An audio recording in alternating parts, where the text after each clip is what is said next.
네, 오늘도 말씀 속에서 주의 음성 듣게 되시기를 예수의 이름으로 축원합니다.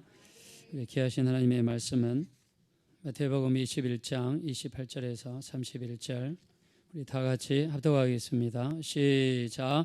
그러나 너희 생각에는 어떠하냐? 어떤 사람에게 두 아들이 있는데 맏아들에게 가서 이르되 예 오늘 포도원에 가서 일하라 하니 대답하여 이르되 아버지 가겠나이다 하더니 가지 아니하고 둘째 아들에게 가서 또 이와 같이 말하니 대답하여 이르되 실소이다 하였다가 그 후에 뉘우치고 갔으니 그 둘 중에 누가 아버지의 뜻대로 하였느냐? 이르되 둘째 아들이니이다. 예수께서 그들에게 이르시되 내가 진실로 너희에게 이르노니 세리들과 창녀들이 너희보다 먼저 하나님의 나라에 들어가리라. 아멘. 따라하겠습니다. 순종의 본을 보여주신 예수님. 다시 한번 순종의 본을 보여주신 예수님. 네, 오늘은 우리 사순절 2주째입니다. 우리 사순절은 부활절 전 토요일로부터 40일 동안의 기간을 의미한다고 그랬습니다. 주일날은 빼고요. 40일 동안 예수님이 받으신 고난, 또 그것이 우리에게 미치는 은혜, 이런 것들을 묵상하면서 우리 주님의 고난, 또 주님이 우리를 위하여 베푸신 그 은혜를 돌아보는 기간입니다. 오늘은요, 순종의 본을 보이신 예수님. 예수님께서 어떤 순종의 본을 보이셨는가, 또 어떻게 순종하며 사셨는가. 그래도 우리도 예수님처럼 하나님 말씀에 순종하며 또 그 순종을 통해서 하나님께 영광 돌릴 수 있는 우리 모두가 되어지시기를 예수 이름으로 축원합니다. 자, 우리 본문 말씀으로 돌아가겠습니다. 어떤 사람에게 두 아들이 있다고 그랬습니다. 28절입니다. 시작. 그러나 너희 생각에는 어떠하냐? 어떤 사람에게 두 아들이 있는데 맏아들에게 가서 이르되 예 오늘 포도원에 가서 일하라 하니. 아멘. 자, 어떤 사람에게 두 아들이 있습니다. 자, 옛날에는 이렇게 일손이 많이 딸렸겠죠. 그래서 포도원, 포도 농사를 짓는 과수원에 가서 일을 해라. 그래서 맏아들을 불러가지고 첫째야 가서 좀 일 좀 해주겠니? 이렇게 부탁을 했더니 자, 첫째 아들의 대답이 무엇이었습니까? 우리 29절입니다. 시작. 대답하여 이르되 아버지 가겠나이다 하더니 가지 아니하고. 네, 아들의 대답이요 가겠습니다 해놓고는 가다가 걷기로 했습니다. 술 한잔하러 마시러 갔는지 친구들은 놀러 갔는지 알 수 없지만 결국에는 가지 않았다는 것이죠. 자, 그래서 아버지가 나중에 첫째 아들이 일하러 안 간 것을 알고 나서 둘째 아들에게 부탁을 합니다. 자, 30절입니다. 시작. 둘째 아들에게 가서 또 그와 같이 말하니 대답하여 이르되 실소이다 하였다가 그 후에 뉘우치고 갔으니. 아멘. 둘째 아들한테 부탁을 하니까 둘째 아들이 실소이다. 말도 굉장히 정없이 이야기하죠. 실소이다. 그랬는데 너무 말을 세게 해서 아버지 얼굴을 보니까 아버지가 굉장히 불쌍해 보입니다. 그래서 아마 뉘우치고 갔는지 잘 모르겠지만 결국에는 뉘우치고 가게 됐더라. 이게 이 본문의 내용입니다. 자, 근데 주님께서 이 본문의 말씀을 하시면서 첫 번째 주님이 하신 질문이 있어요. 그 질문이 무엇입니까? 우리 31절에 보니까 우리 한번 31절 다 가지겠습니다. 시작. 그 둘 중에 누가 아버지의 뜻대로 하였느냐? 이르되 둘째 아들이니이다. 예수께서 그들에게 이르시되 내가 진실로 너희에게 이르노니 세리들과 창녀들이 너희보다 먼저 하나님의 나라에 들어가리라. 아멘. 자, 우리 한번 따라하겠습니다. 누가 아버지의 뜻대로 하였느냐? 네, 우리 주님은요 항상 마음속에 뭐가 있다는 이야기예요? 아버지의 뜻이 있다는 이야기죠. 우리가 그 사람이 마음이 가득한 것을 입으로 말한다고 했기 때문에 예수님은 오늘 본문을 통해서도 물어보시는 것이 누가 아버지의 뜻대로 하였느냐. 자, 예수님의 초점은요 항상 누가 아버지의 뜻대로 하는가. 우리를 바라보실 때도 아마 오늘 우리가 예배를 드리고 있는데 주님이 우리를 바라보실 때도 누가 아버지의 뜻대로 예배를 드리고 있는가. 우리는 또 우리 자신에게 물어볼 수 있죠. 나는 과연 아버지의 뜻대로 살아가고 있는가? 아버지의 뜻대로 예배하고 있는가? 아버지의 뜻대로 기도하고 있는가? 아버지의 뜻이 되게 중요한 거죠. 그래서 예수님께서 제자들이 우리에게 기도할 것을 가르쳐 주십시오. 마태복음 6장 9절에 너희는 이렇게 기도하라. 하늘에 계신 우리 아버지여, 이름이 거룩히 여김을 받으시오며 나라의 임하시오며 뜻이 하늘에서 이루어진 것 같이 땅에서도 이루어지이다. 이렇게 기도하라고 주님이 말씀하셨어요. 그래서 우리 기도 속에서도 하나님의 뜻을 위해서 기도하라. 또 예수님도 겟세마네 동산에 올라가셔서 예수님이 돌아가시기 마지막 날 저녁에 기도하시죠. 주님이 어떻게 기도했습니까? 아버지여, 이 잔이 내게서 지나가기를 원하나이다. 그러나 나의 원대로 하지 마옵시고 아버지의 원대로 되기를 원하나이다. 예수님은 기도하실 때도요, 그냥 내 어떤 원하는 것을 관철시키기 위해서 온 힘을 다해서 아버지를 설득하는 것이 아니라 내 원대로 하지 마옵시고 아버지의 원대로 되기를 원하나이다. 그래서 예수님은 오직 아버지의 뜻을 위해서 살았다. 그래서 예수님은 자신의 양식을 이렇게 이야기하죠. 요한복음 4장 34절에 나의 양식은 나를 보내신 이의 뜻을 행하며 그의 일을 온전히 이루는 이것이니라. 예수님은요, 자신의 양식이, 우리가 양식은 무엇입니까? 우리가 매일 먹는 것이죠. 근데 예수님은 나의 양식은 나를 보내신 이의 뜻을 행하며 그의 일을 온전히 이루는 것이 예수님의 양식이라고 그랬어요. 그 정도로 예수님은요, 아버지의 뜻을 중요하게 여기고 아버지의 뜻대로 살려고 몸부림치고 하늘에서 이 땅으로 보내실 때 하나님께서 예수님께 원하신 뜻이 있으실 거예요. 그 뜻을 이루려고 몸부림쳤던 분이 바로 우리 예수님입니다. 그래서 우리 로마서 12장 우리 1절과 2절에 보면요, 그러므로 형제들아 내가 하나님의 모든 자비하심으로 너희를 권하노니 너희 몸을 하나님이 기뻐하시는 산 제사로 드리라. 이는 너희 드릴 영적 예배니라. 너희는 이 세대를 본받지 말고 오직 너희 마음을 새롭게 함으로 변화를 받아 하나님의 선하시고 기뻐하시고 온전하신 뜻이 무엇인지 분별하도록 하라고 그랬습니다. 여러분, 이 세상은요, 죄악으로 가득한 세상이에요. 우리 주변에 수많은 미혹과 유혹들이 난무하죠. 그래서 성경에서 말씀합니다. 로마서 12장 2절에 너희는 이 세대를 본받지 말고 오직 너희 마음을 새롭게 함으로 변화를 받아 하나님의 선하시고 기뻐하시고 온전하신 뜻이 무엇인지 분별하도록 하라고 말씀했습니다. 날마다 여러분의 기도 가운데 또 오늘 또 우리가 예배를 드리는 목적이 무엇입니까? 우리가 말씀 속에서 내게 향하신 하나님의 뜻이 무엇인지 우리가 분별하는 거죠. 우리가 성경을 읽는 목적도 무엇입니까? 성경을 읽으면서 나를 향하신 하나님의 뜻이 무엇인가 분별하는 시간입니다. 늘 그 뜻을 분별하며 살아갈 수 있는 저와 여러분이 되시기를 예수 이름으로 축원합니다. 자, 오늘 본문의 그 의미는 뭐냐면, 자, 아버지가 부탁했습니다. 첫 번째 아들에게, 아들아 포도원에 가서 일 좀 해다오. 그랬더니 가겠소이다 하고 했다가 안 갔다고 그랬어요. 불순종한 거죠. 둘째 아들에게 부탁했습니다. 아들아 포도원에 가서 좀 일 좀 해다오. 그랬더니 실소이다 해놓고 나서 나중에 뉘우치고 갔더라. 그래서 여기서 누가 아버지의 뜻대로 한 사람입니까? 둘째 아들이죠. 처음에는 거절했다가 뉘우치고 결국에는 온전한 순종을 이루었던 사람, 바로 이 둘째 아들이라는 이야기입니다. 자, 우리 이 순종은요, 바로 말씀을 잘 듣는 거죠. 아버지가 한 말을 한 귀로 듣고 한 귀로 흘러버리는 것이 아니라 말씀을 잘 듣는 것입니다. 그래서 성경에서는요, 끊임없이 말씀을 잘 들으라고 우리에게 이야기하죠. 우리 기독교에는 주기도문이 있습니다. 이스라엘 사람들에게는 쉐마가 있어요. 쉐마라는 뜻이 뭐냐면 들으라는 뜻이에요. 유태인들은 태어나면요, 제일 먼저 암송하게 하는 말씀이 뭐냐면 쉐마입니다. 쉐마는 신명기 6장 4절부터 9절까지 나와 있어요. 4절 이하에 나와 있습니다. 쉐마 이스라엘. 그래서 이스라엘아 들으라. 너희 하나님 여호와는 유일한 여호와이시니 너는 마음을 다하고 뜻을 다하고 힘을 다하여 너희 하나님을 사랑하라. 오늘 내가 내게 명하는 이 말씀을 너는 마음에 새기고 내 자녀들에게 부지런히 가르칠 것이며 길에 있을 때든지 집에 있을 때든지 누워 있을 때든지 일어날 때든지 이 말씀을 강론할 것이며 이 말씀을 손목에 메고 이마에 붙이고 집 문설주와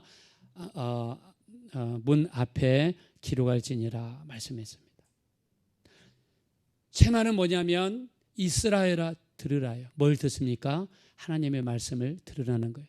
들으라는 말씀 속에는 단순히 듣는 데서 끝나는 것이 아니라 듣고 행동으로 옮기고 온전한 순종을 말씀하시는 거예요. 우리가 신명기 28장은요 축복장입니다. 어떤 사람이 축복을 받을 수 있는지를 말씀하고 있어요. 그 조건이 신명기 28장 1절에 나와 있습니다. 하나님의 말씀을 삼가 듣고 지켜 행하는 자가 복받은 자고 축복받은 자라는 것을 말씀하고 있습니다. 그래서 말씀을 잘 듣고 행동으로 옮겨야 돼요. 다윗은 자기가 죽을 때 유언의 말씀을 남깁니다. 아버지니까 가장 중요한 말을 아들에게 남기겠죠. 솔로몬을 불러다가, 솔로몬은 그 다음에 왕이 될 사람이죠. 불러다가 유언을 남깁니다. 우리가 열왕기상 2장 3절과 4절에 보면 너는 하나님의 계명을 지켜라. 너는 계명과 율례와 하나님의 명령을 지켜라.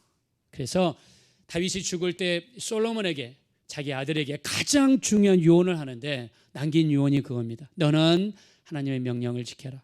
계명과 율례와 증거를 지켜라. 이렇게 하는 자가 복이 있다는 것을 말씀하고 있습니다. 그래서 우리 순종은요 하나님의 말씀을 듣고 지키는 것입니다. 자, 예수님은 하나님의 아들이세요. 근데 2000년 전에 이 땅에 오셔서 십자가에서 죽으셨어요. 오늘이 사순절 두 번째 주간입니다. 사순절은 예수님의 고난과 우리를 위해서 받으신 어려움을 묵상하는 시간이에요. 우리 예수님에 대한 기록이 가장 잘 나와 있는 기록이 빌립보서 2장 5절입니다. 너희는 이 마음을 품어라. 곧 그리스도 예수의 마음이니 그는 근본 하나님의 본체이시나 하나님과 동등됨을 여길 것으로 취하지 아니하시고 오히려 자기를 비워 종의 형체를 입고 사람과 같이 되셨고 사람의 모양으로 나타나사 자신을 낮추시고 죽기까지 복종하셨으니 그 십자가에서 죽으심이라. 자, 예수님은 어느 정도까지 순종하셨냐면 사람의 모양으로 나타나사 자기를 낮추시고 죽기까지 복종하셨다고 그랬어요. 죽기까지 복종하신 것이 무엇입니까? 십자가에서 죽는 거예요. 여러분, 왜 십자가에 죽어야 됩니까? 예수님이 우리 죄를 사하시기 위해서는 피를 흘려야 됩니다. 왜 피가 우리 죄를 사합니까? 레위기 17장 11절에 생명이 피에 있으므로 피가 우리 죄를 사합니다. 한 영원한 제사, 우리 죄 문제를 해결하기 위해서 예수님은 십자가에서 죽으셔야 돼요. 그 사명을 받고 이 땅에 내려오셨어요. 그래서 그 예수님에 대해서 우리 빌립보서 2장 8절에 사람의 모양으로 나타나사 자기를 낮추시고 죽기까지 복종하셨으니 그 십자가에서 죽으심이라. 예수님은 죽기까지 복종하셨습니다. 그래서 예수님께서 이 땅에 기도하실 때도 내 원대로 하지 마옵시고 아버지의 원대로 되기를 원하나이다. 내 인생은 없어요. 아버지의 뜻만이 이루어지는 게 내 인생이에요. 내 양식도 없습니다. 나를 보내신 이의 뜻을 행하는 것이 나의 양식입니다. 예수님은 처음부터 끝까지 아버지께 순종, 아버지께 순종, 아버지께 순종, 아버지께 순종하는 그런 모습을 보여주셨어요. 아버지는요 이렇게 순종하시는 예수님을 그냥 순종하게 하시고 복종하게 하시고 죽게만 놔두지 않으셨어요. 어떻게 하셨습니까? 그러므로 우리 아버지께서 그를 지극히 높여 모든 이름에 뛰어난 이름을 주시고 하늘에 있는 자들과 땅에 있는 자들과 땅 아래에 있는 자들로 모든 무릎을 예수 이름에 꿇게 하시고 모든 입술로 예수 그리스도를 주로 시인하여 하늘에 계신 아버지께 영광을 돌리게 하셨다고 했습니다. 예수님의 순종은요 결국에는 예수님을 복되게 하셨고 예수님을 축복하셨고 예수님을 높이는 역사가 나타났습니다. 자, 우리가 여기서 알 수 있는 것은 우리의 온전한 순종이 우리 삶 가운데 이루어질 때 날마다 우리가 말씀을 듣습니다. 말씀을 읽습니다. 또 극동방송을 통해서 매일 우리가 말씀을 들을 수 있어요. 우리가 또 주삼이라는 우리 셀 모임 성경 공부 교제를 통해서 들을 수 있어요. 말씀을 듣는 데서 끝나는 것이 아니라 순종까지 행동으로 옮기는 사람에게는 하나님께서 순종의 극치를 보여줬던 예수님에게 축복하시던 것처럼 진심으로 순종하는 자에게 하나님의 크신 축복의 역사가 반드시 나타나게 될 줄로 믿습니다. 진심으로 순종하는 우리 모두가 되어주시기를 예수 이름으로 축원합니다. 어떤 책을 보니까요, 미국 사람이 몸이 아파가지고 산속에 들어가서 혼자 삽니다. 몸도 좀 비대하고 몸이 좀 병이 있어요. 그래서 물 좋고 공기 좋은 곳에 들어가서 오두막집을 짓고 살아요. 근데 집 앞에는요, 항상 걸리적거리는 큰 바위가 하나 있어요. 그래서 하나님 앞에 이제 예수를 믿는 사람이니까 하나님 앞에 나가서 기도하는 가운데 하나님 좀 저 바위 좀 어떻게 해주십시오. 기도하는데 하나님께서 하나님 음성이 들렸다고 그래요. 날마다 저 바위를 있는 힘을 다해서 밀어라. 바위는 큰 바위인데 밀어라. 음성이 들려왔어요. 그래서 그 앞에 집 앞에 있는 그 바위, 문을 열기도 어려운 그 바위를 날마다 있는 힘을 다해서 반대편을 향해서 밀었습니다. 있는 힘을 다해서 밀었어요. 아침밥 먹고 밀고, 점심밥 먹고 밀고, 저녁밥 먹고 밀고, 또 저녁에 잠 안 오면 또 밀고, 저녁에 운동하면 또 잠이 더 안 오죠. 또 밀고 열심히 밀었어요. 그렇게 한 6개월 동안 밀고 난 다음에 바위가 얼마나 밀어졌나 한번 재봤습니다. 그랬더니 밀렸을까요? 안 밀렸을까요? 바위가 하나도 안 밀렸어요. 하나도 안 밀렸어요. 그래서 하나님 앞에 원망했습니다. 아니 하나님, 하나도 안 밀렸잖아요. 왜 이런 일을 나한테 시킵니까? 그때 하나님께서 거울을 보아라. 거울을 보니까요, 옛날에 이렇게 몸이 아파서 비대하고 부은 그 얼굴의 모습이 슬림하게 변해 있더래요. 왜 그랬을까요? 날마다 있는 힘을 다해서 바위랑 싸우면서 운동을 하니까 자기도 모르게 몸이 건강해져 있더랍니다. 할렐루야. 자, 우리가 하나님의 말씀이 우리가 생각할 때 하나님 어떻게 이런 말씀에 순종할 수 있어요? 우리가 어떻게 이런 말씀, 나는 믿음이 작아서 그런 말씀 순종할 수 없습니다. 근데 뭐 이런 생각 재지 말고 그냥 말씀대로 사는 겁니다. 말씀대로 순종하고 결국 어떻게 되든지 말씀에 순종하며 사는 겁니다. 자, 이렇게 살았던 사람 중에 한 사람이 누구냐면 아브라함이에요. 자, 하나님께서 아브라함을 불렀습니다. 우리 창세기 12장 1절에 아브라함에게 주문하십니다. 아브라함아, 너의 고향을 떠나라. 친척을 떠나라. 네 아버지 집을 떠나라. 내가 너에게 보여줄 땅을 향해서 가라. 이게 하나님의 명령이었어요. 자, 아브라함은 지금 그때 나이가 75입니다. 75세. 생활이 정착되어 있어요. 집도 안정이 되어 있습니다. 경제적으로 안정이 되어 있어요. 근데 하나님은 갑자기 네 고향을 떠나서 가나안 땅으로 가라는 거예요. 광야 같은 곳, 사막이 많은 곳, 저기 가서 무슨 농사를 짓고 살까 심히 걱정되는 곳입니다. 하나님은 무조건 떠나래요. 아브라함이 어떻게 했습니까? 아브라함은 하나님의 말씀을 쫓아갔고, 아브라함은 철저하게요, 재지 않았습니다. 이렇게 재지 않고 저렇게 재지 않았어요.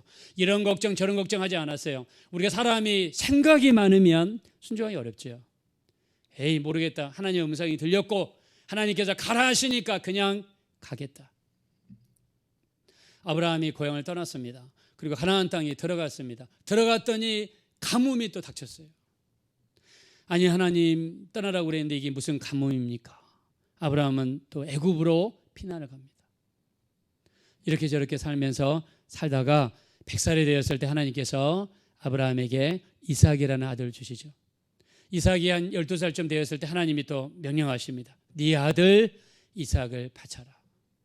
아브라함은요, 하나님의 음성이 들려오면 그냥 순종입니다.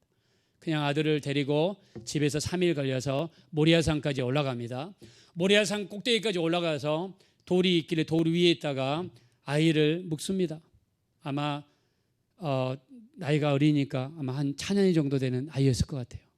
그런 아이를 올려놓고 그 다음에 칼을 빼가지고 죽이려고 할 때 또 음성이 들려옵니다. 아브라함아, 아브라함아, 그 아이에게 손대지 말라. 아무 짓도 하지 마라. 네가 네 아들 독자로다 내게 아끼지 아니하였으니 내가 이제야 네가 나를 경외하는 줄 알겠노라 하시면서 아브라함에게 큰 복을 주시고 너를 축복하는 자를 내가 축복할 것이고 너를 저주하는 자를 내가 저주할 것이고 네 자손을 하늘의 별과 같이 바다의 모래와 같이 너를 축복하겠다. 하나님이 아브라함을 정말 축복의 근원으로 하나님이 축복해 주셨습니다. 할렐루야. 아브라함도요, 하나님의 명령이 떨어졌을 때 이리 재고 저리 재고 또 이 생각하고 저 생각하면 순종하기 어렵습니다. 하나님 음성이 딱 들려오면 그냥 순종하는 거예요. 순종하고 나갈 때 오히려 하나님께서 그를 더 잘되게 하시고 오히려 그의 땅을 더 넓혀주시고 아브라함의 집에서 일하는 사람들이 378명, 아브라함의 재산을 셀 수 없을 정도로 하나님이 축복하셨어요. 우리가 이 땅에 사는 동안 우리 성도님들 중에서도 나도 어떤 일이 있어도 내가 손해보는 일이 있어도 철저하게 말씀대로 살리라, 말씀대로 순종하고 말씀대로 행동으로 옮기고 내게 정말 어떤 불이익이 온다 할지라도 말씀대로 살리겠다고 작정하고 나가는 분들이 있다 그러면 하나님이 반드시 그 사람을 아브라함처럼 축복해 줄 줄로 믿습니다. 반드시 축복하실 거예요. 하나님은 축복하는 걸 보세요. 우리 신명기 8장 2절 너희가 40년 동안 광야 길을 걷게 하신 것을 기억하라. 이는 너희를 낮추시면 너희를 시험하사 너희 마음이 어떠한지 하나님 말씀을 지키는지 지키지 않는지 보려 하심이라고 말씀했어요. 이스라엘 백성들에게 40년 광야 생활, 여러분 일주일이면 들어갈 수 있어요. 애굽에서 가나안 땅까지 넉넉 잡고 10일이면 들어갈 수 있어요. 근데 하나님은 광야 사막과 같은 곳에서 40년 동안 뺑뺑 돌리셨어요. 40년 동안 하나님이 주문하시고 인도하셨어요. 하나님이 뭘 보셨습니까? 이 사람들이 말씀대로 순종하는지, 말씀대로 가는지, 말씀대로 하지 않은지 하나님이 그걸 보셨다는 거예요. 우리 이 땅에 이스라엘 백성에게 40년 광야 생활은요, 우리 예수 믿는 사람들에게는 이 땅에서 신앙생활이에요. 여러분, 우리 육체는 날로 체한다고 그랬어요. 저는 이제 50대 중반을 향해서 가고 있지만 주변에서 죽는 사람들을 많이 봤습니다. 가장 아픈 것은 저보다 어린 사람들이 죽을 때 정말 가슴이 아팠어요. 캐나다에서 저희 교인 중에 하나인데 어린아이가 죽어가는 모습을 저는 그 자리에 병원에서 손을 잡고 계속 기도하는데 죽으니까 사람의 몸이 급속도로 얼음처럼 차가워지더라고요. 너무너무 아픈 아이였고 집에서 사고로 죽었어요. 근데 마지막 숨을 쉬고 있었는데 병원에 도착했을 때 딱 그때 죽더라고요. 여러분, 우리가 태어날 때는 순서가 있지만 죽을 때는 순서 없습니다. 이 육체요, 여러분이 이 육체에다가 세상에 아무리 좋은 것 바르고 주름 엔티 링클 같은 주름 없애는 거 바르고 아무리 엔티에이징 발라도 이 육체는 막을 수 없어요. 나중에는 육체를 벗어나야 되는데 내 육체가 깨지고 이 영혼이 분리되었을 때 여러분, 우리 그때 정말 하나님이 우리를 모른다고 그러면 어떻게 하실 거예요? 우리 정말 이 땅에서 사시는 동안 우리 하나님 말씀에 순종하며 살아오는 거, 또 특별히 요즘에 코로나 때문에 또 우리가 신앙생활에 또 좀 사실 어렵잖아요. 우리 이번 주에 한 40만 명까지 퍼진다고 그래요. 전문가 들어보니까 검사소에 가서 검사한 사람만 확진자가 한 40만 명인데 지금 아마 몇백만 명 된다고 그러더라고요. 몇백만 명, 우리 주변에. 여러분, 지하철 같은데 버스 같은데 그런 데가 제일 위험한 거예요, 사실. 정부에서는 그런 이야기 안 하잖아요. 그 이야기 했다가는 이제 난리 나니까, 대중교통이니까. 그래서 우리가 또 다행인 게 어저께 보니까 이 오미크론 치사율을 이렇게 찾아봤더니 0.16으로 나오더라고요. 0.16. 감기 치사율, 감기 걸려서 독감 걸려서 죽을 가능성이 0.1%입니다. 그러니까 거의 감기에 근접해 가는 것 같아요. 그래서 많이 걸리긴 하지만 물론 이제 너무 많이 걸리니까 사망자는 거기에 비례해서 늘어날 수 있지만 치사율은 0.16입니다. 그렇게 우리가 우려할 만한 수준은 절대로 아니다. 염려할 필요는 없다고 생각해요. 우리 이 오미크론이라든가 우리 주변에 어려운 요소는 굉장히 많죠. 그러나 세상에 그 어떤 것도 우리 하나님 말씀에 나아갈 때 우리를 막을 수 있는 요소는 없어요. 하나님 말씀에 순종하며 가는 겁니다. 두 번째, 우리가 여리고성입니다. 여리고성 사람들. 자, 이스라엘 백성들이 가나안 땅에 들어간 다음에 제일 먼저 만났던 난공불락의 성이 여리고성이죠. 자, 여리고성은요, 앞에 높이가 얼마냐면 땅 높이가 5m, 그다음에 성벽 높이가 7m입니다. 12m예요. 이 땅 위에 또 벽을 7m를 건설했으니까 다 해서 12m의 벽이 있는 여리고성이에요. 그럼 그 벽을 넘었다고 해서 들어갈 수 있느냐? 아닙니다. 또 비탈길 한 5m, 10m 정도가 있고 또 두 번째 네 벽이 있어요. 네 벽은 땅만 해서 14m, 그 다음에 성벽해서 7m 하니까 우리 어느 정도 됩니까? 21m 정도 네 벽이 또 자리 잡고 있습니다. 난공불락의 성이에요. 하나님께서 그 성을 점령할 때 하나님 명령을 주십니다. 우리 여호수아 6장 3절에 보니까 6일 동안 매일 한 바퀴를 돌아라. 매일 여리고성을 한 바퀴를 돌아라. 그리고 마지막 7일째에는 7바퀴를 돌아라. 너희가 여리고성을 도울 때 하나님이 조건을 달았습니다. 우리 여호수아 6장 10절에 너 어떤 음성도 들리지 않게 하라. 어떤 말도 입에서 내지 마라. 어떤 성을 돌면서 불평한 사람도 있고 원망한 사람도 있겠죠. 하나님이 내리신 명령은 뭐냐면 어떤 말도 내지 마라. 하나님이 절대 그만하게 하셨어요. 말하지 못하게 명령을 내리셨습니다. 이스라엘 백성이 그 말씀에 순종해서 매일 한 바퀴 돌고 6일 동안 돕니다. 7일째 7바퀴를 돕니다. 그리고 나팔을 붑니다. 그리고 있는 힘을 다해서 소리를 내리칠 때에 어떻게 했습니까? 그 난공불락의 성이 무너져 버리고 말았습니다. 우리 신앙생활에서요, 하나님 말씀에 정말 철저하게 말씀대로 순종하고 나가는 자에게 우리에게 어떤 어려움의 요소가 있다 할지라도 반드시 그 어려움의 요소는 우리 앞에서 사라지게 될 줄로 믿습니다. 자, 우리 믿으시면 다 같이 아멘 하겠습니다. 자, 우리 따라합시다. 순종의 본을 보여주신 예수님을 본받읍시다. 우리 믿으시면 다 같이 아멘 하겠습니다. 자, 불순종의 대명사 우리 사울왕이죠. 여러분이 많이 잘 알고 있습니다. 우리 사무엘상 15장 3절에 아말렉과 전투에서 하나님이 명령을 내렸습니다. 아말렉과 전쟁에서 이기거든 거기 있는 어떤 것도 취해서는 안 된다. 어떤 것도 취하지 말아라. 소도 취하지 말고 양도 취하지 말고 좋은 금도 취하지 말고 은도 취하지 말고 어떤 것도 취해서는 안 된다. 사울왕에게 명령했습니다. 사울왕이 전쟁에서 졌습니까? 이겼습니까? 전쟁에서 이겼습니다. 자, 그리고 사울왕은 어떻게 했습니까? 살진 소와 살진 양을 가득히 훔쳐가지고 다른 데다가 가둬놨습니다. 하나님 말씀에 불순종했습니다. 하나님이 대실망했습니다. 그래서 오늘 제가 예배 시작할 때 여러분한테 읽었던 말씀이죠. 순종이 제사보다 낫고 듣는 것이 수양의 기름보다 나으니 거역하는 것은 참치는 지하 같고 또 완고한 것은 사신 우상에게 절하는 것과 같다. 하나님께서 어떤 명령을 내렸을 때 우리가 수많은 하나님 말씀들이 있죠. 그 말씀에 순종하고 살라고 주신 말씀이죠. 하나님은 사울왕에게 직접 말씀했어요. 네가 아말렉과의 전쟁을 해서 내가 이기게 해줄 테니까 가서 어떤 것도 취해서는 안 된다. 여러분 목숨이 달린 전쟁에서 이기게 해주시겠다고 그러면 여러분 그것만이라도 감사하지 않습니까? 근데 사람은 견물생심이라고 살진 소를 보고 양을 보고 많은 재물을 보니까 그를 수많은 재물들을 훔쳤습니다. 하나님께서 말씀하십니다. 왕이 하나님의 말씀을 버렸으니 하나님께서 왕을 버려서 왕이 되지 못하게 하셨나이다. 사울은 불순종으로 인해서 왕직에서 박탈당하는 비운의 왕이 되어버리고 말았습니다. 우리가 잘 아는 요나가 있습니다. 여러분 요나 알죠? 요나 선지자. 하나님께서 니느웨에 가서 말씀을 전해라. 그랬더니 니느웨로 간 게 아니라 어디로 갔습니까? 다시스로 갔습니다.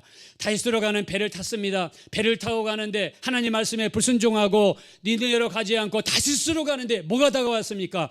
폭풍우가 밀어닥치고 배가 뒤집어지려고 그러고 그리고 나중에는 자기가 바닷물에 빠졌는데 큰 물고기가 와가지고 요나 선지자를 삼켜버리고 말았어요. 물고기 뱃속에서 3일 동안 요나는 고생을 했습니다. 그리고 드디어 뉘우치고 나서 하나님 앞에 회개하고 뉘우치고 나자 하나님께서 물고기 뱃속에서 그를 토하게 하셔서 니느웨로 가게 하시는 하나님의 역사가 나타났습니다. 우리 성경 모든 것을 보더라도 불순종은 우리에게 재앙입니다. 불순종은 우리에게 축복이 될 수가 없어요. 불순종은 우리 길을 막습니다. 불순종하다 가다 보면 폭풍우가 몰려올 수 있어요. 불순종하다 가다 보면 왕의 직을 박탈할 수도 있습니다. 그래서 우리 순종이 얼마나 중요한가. 자, 우리 아까 신명기 8장 2절에 말씀했습니다. 우리 하나님께서는 우리가 이 땅에서 사는 동안에 보시는 것은 다 한 가지가 있다. 말씀대로 사는지 안 사는지 보신다는 거예요. 제가 캐나다에 살면서 유명했던 치약이 있습니다. 치약. 그게 바로 콜게이트죠. 이 콜게이트는 그 사람의 이름을 따서 만든 치약이에요. 미국과 캐나다에서는 굉장히 유명한 치약이에요. 그 외에도 유명한 제품들이 있어요. 근데 이 콜게이트가 영국에서 미국으로 이민 올 때에 그 어머니가 옷을 입혀주면서 주머니 2개를 달아주셨대요. 한 주머니는 네가 벌어서 돈 담는 주머니고, 한 주머니는 하나님께 드리는 11조 주머니다. 그래서 이 콜게이트는 미국에 와서 열심히 일해서 돈을 벌면서 하나님 앞에 철저하게 그렇게 살았다는 거예요. 그래서 결국에는 하나님의 그를 미국의 아주 큰 기업에 이룰 수 있는 그런 놀라운 축복을 허락하셨습니다. 자, 하나님께서 우리가 이 땅에 살면서 보시는 것 순종입니다. 자, 여러분들이 집에 꼭 가셔서 우리 신명기 28장 1절부터 우리 14절까지 꼭 읽었으면 좋겠는데, 자, 우리 대표적인 말씀이죠. 신명기 28장 12절 13절 하나님 말씀을 순종하는 자에게 주시는 축복이 나왔습니다. 첫째는 하늘의 아름다운 보고를 열어주시겠다. 두 번째는 때를 따라 비를 내려주신다. 세 번째는 손으로하는 모든 일에 복을 주신다. 네 번째는 구워줄지언정 꾸지 않게 하시겠다. 다섯 번째는 머리가 될지언정 꼬리가 되지 않게 하시겠다. 여섯 번째는 위에 있을지언정 아래 내려가지 않게 하시는 역사가 말씀을 순종하는 자에게 나타나게 될 줄로 믿습니다. 우리 신명기 28장 12절 13절 6가지 축복이 나와 있어요. 자, 제가 여러분에게 축복할 때 그냥 아멘만 하시면 되겠습니다. 여러분들이 축복하셔서 하늘의 아름다운 보고가 열리게 되시기를 예수 이름으로 축복합니다. 때를 따라 비를 내려주시기를 예수 이름으로 축복합니다. 여러분이 손으로 하는 모든 일에 복을 주시기를 예수 이름으로 축원합니다. 그렇게 되기 원하시면 다 같이 아멘 하겠습니다. 이런 축복이 언제 이루어지냐면 말씀에 순종할 때 이루어진다는 거예요. 처음에 말씀에 순종할 때는 어렵죠. 어떻게 이 말씀 순종할 수 있을까? 한 말씀 순종하고 두 말씀 순종하고 그게 쌓이게 되면 순종에 대한 기쁨이 생기게 되고요. 나중에 순종이 쌓이면 반드시 하나님의 놀라운 역사가 여러분 삶 가운데 나타나게 될 줄로 믿습니다. 순종은요, 말씀에 대한 순종은 기도 응답과 직결되어 있습니다. 우리 요한복음 15장 7절에 보니까 너희가 내 안에 거하고 내 말이 너희 안에 거하면 무엇이든지 원하는 대로 구하라. 그리하면 이루리라고 말씀했습니다. 자, 우리는 예수 안에 거합니다. 예수를 믿고 있어요. 그리고 주님이 원하시는 것은 내 말이 너희 안에 거하면, 이 말이 무슨 말이냐면 말씀대로 살아가고 있는가, 말씀대로 순종하고 있는가, 말씀대로 살고 있는가. 너희가 내 안에 거하고 내 말이 너희 안에 거하면 무엇이든지 원하는 대로 구하라. 그리하면 이루리라고 말씀했습니다. 요한일서 3장 21절 사랑하는 자들아, 만일 우리 마음이 우리를 책망할 것이 없으면 하나님 앞에서 담대함을 갖고 무엇이든지 원하는 바를 그에게서 받나니 이는 그의 계명을 지키고 그의 기뻐하는 뜻을 행함이라. 그의 계명은 이것이니 곧 그의 아들 예수 그리스도의 이름을 믿고 그의 계명대로 서로 사랑할 것이니라 라고 말씀했습니다. 하나님 말씀대로 순종하고 기도하는 자에게 반드시 하나님의 놀라운 기도응답의 역사가 나타나게 될 줄로 믿습니다. 예수님은요, 이런 말씀하셨어요. 나는 그의 명령이 영생인 줄 아노라. 요한복음 12장 50절에 나는 그의 명령이 영생인 줄 아노라. 무슨 말입니까? 아버지의 말씀을 마음에 새기고 그리고 말씀대로 순종하는 삶 그 자체가 우리에게 영생으로 이루어진다는 주님의 말씀입니다. 하나님 말씀에 순종하시는 여러분 되시기를 예수 이름으로 축원합니다. 여러분 자녀에게 가르칠 것이 한 가지가 있다면 다윗의 유언이에요. 우리 열왕기상 2장 3절 4절 다윗의 마지막 유언은 이겁니다. 하나님의 명령을 지켜라.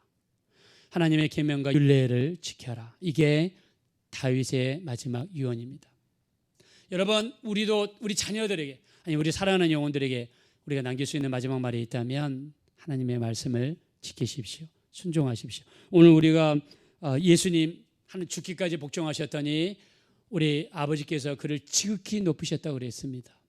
하나님 말씀에 순종하고 순종하는 자에게는 이런 놀라운 축복의 역사가 반드시 나타나게 될 줄로 믿습니다.